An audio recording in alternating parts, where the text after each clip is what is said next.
Hello! Welcome to Wheatington, where we prosper through production and progression. Our nationalism is like no other. People who live in Wheatington are proud to be starting a new country on our own. We used to be a community of Austria-Hungary, but recently liberated ourselves and became an independent country. Our community was prospering through our wool and wheat industries, but Austria did not recognize this and focused their time and money on their industrial cities while throwing our needs to the wayside. Our community was becoming increasingly poor because Austria was importing resources, including wheat and wool, from other countries to send to factories instead of making use of the resources that we had. We tried to separate ourselves by trading with other countries in an attempt to become self-sufficient, but Austria would not let us trade for what we needed in our community.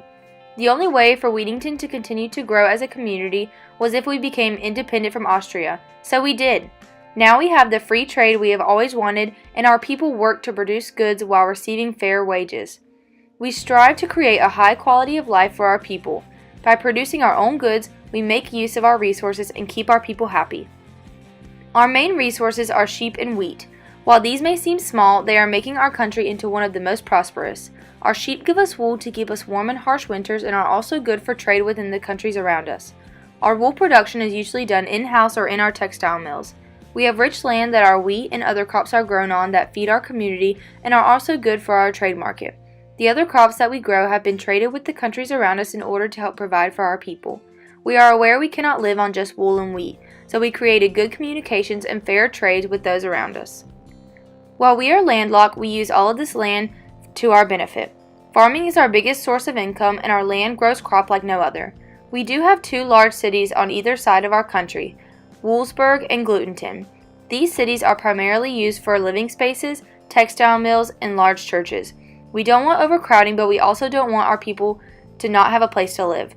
Our cities have lots of housing that are kept in good shape, and each of the people living have a job to produce the money in order to live.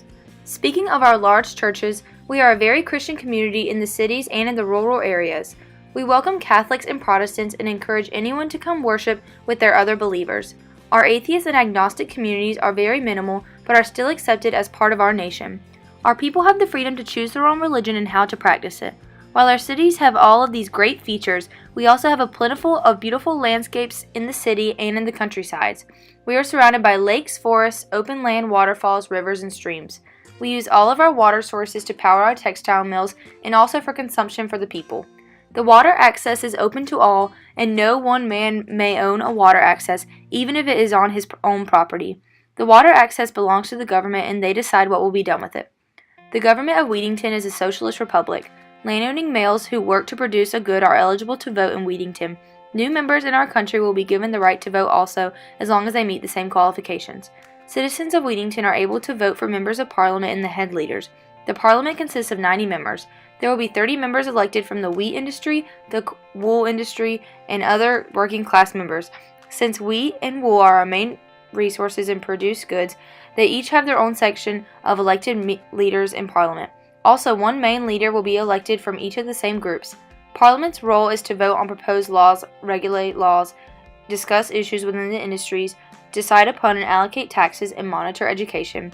Leaders have the same powers as the Parliament. They can veto any law they see unfit for the country, and it will get voted on by the people. They can declare war if need be and officiate Parliament meetings. Males over the age of 30 who own land and work to produce a good are eligible to run for office. Education is very important to our nation. Since male citizens are given the right to vote, it is very important they are educated in order to make an informative choice in elections. The government of Wheatington will fund primary education and pay teacher salaries. Since Wheatington is divided into 4 main sections, there will be 3 primary schools in each section. Boys ages 7 to 15 will attend primary school if they wish. There will also be higher education in Wheatington, but it is privately funded. In Wheatington, all are welcome to come, live, and prosper in their production and progression. We pride ourselves on our nationalism, and we need to keep this trait in order to keep our nation running. Austria will not bring us down, for we are a united front that will stand together through the good and the bad times. We are Wheatington, and we will prosper.